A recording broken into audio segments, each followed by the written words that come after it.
महाशिवरात्रीच्या तुम्हाला आणि तुमच्या परिवाराला हार्दिक शुभेच्छा. हाय फ्रेंड्स, मी प्राजक्ता. मला आज जायचं होतं मालेगावला. सर्व तयारी करून मी 9:30ला बस स्टँडवर आली. अजून 2 मिनिट जरी उशीर केला असतं तर आज बस निघून गेली असते. नवापूरच्या पुढं आल्यावर बॅड लकली आमच्या बसचा झाला ॲक्सिडेंट. दॅट वॉज ग्रेट की पॅसेंजरला काहीच झालं नाही, फक्त ड्रायव्हरला थोडंसं लागलं. आम्हाला दुसऱ्या बसमध्ये ट्रान्सफर केलं आणि त्या बसने मी मालेगावला आले.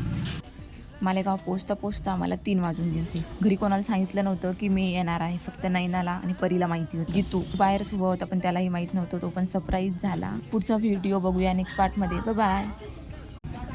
हाय friends, welcome back to my channel. 2:30 वाजता मी घरी पोचले. फ्रेश होत नाही तोपर्यंत फराळाचं तयारच होतं. मग दुपारी रेस्ट करून 5 वाजता नैनासोबत गणपती मंदिरात जाऊन आले. त्या ठिकाणी सर्व बाया कीर्तन करत बसलेलं. तर संध्याकाळी मी, गायत्री, नैना महादेव मंदिरात गेलो. त्या ठिकाणी प्रचंड गर्दी होती. आम्ही फुलहार घेऊन लाईनीत उभा राहिलो. लाईन वाढतच चाललेली होती.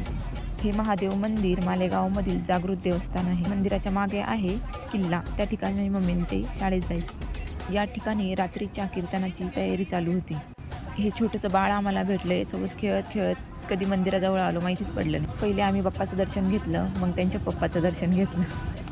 मंदिराच्या गाभाऱ्यात फार गर्दी होती. दर्शन घेऊन बाहेर आलो. मग बाहेर प्रसाद वाटत होते. प्रसाद घेऊन मग आम्ही घरी निघालो, कारण फार टाईम झालेला होता. मग घरी जाऊन फराळाचं केलं.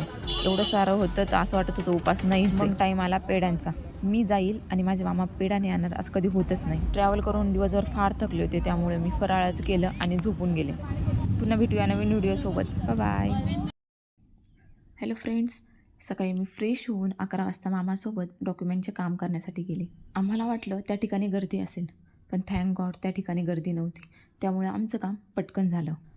मग रिटर्न घरी आले. बिट्टूने आम्हाला जाताना बघितलं होतं, त्यामुळे तो आमची वाटच बघत होता. मग बिट्टूसोबत थोडा वेळ खेळले.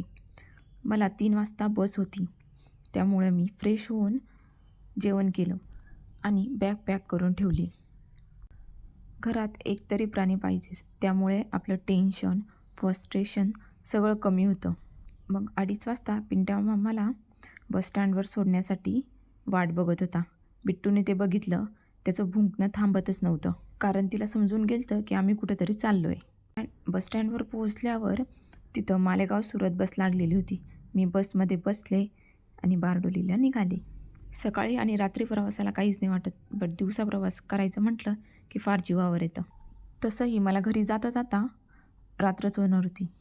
जेव्हा गुजरात बॉर्डर पास केली तेव्हा पोलिसांनी आमची गाडी तिथं चेक केली. त्यानंतर पुन्हा निघालो बारडोलीसाठी. रात्री 8:30 वाजता मी बारडोली पोहोचले. ईश्वर ते मला घ्यायला आले होते, त्यांच्यासोबत मी घरी गेले. Please friends, like, share, subscribe and follow my account. Bye.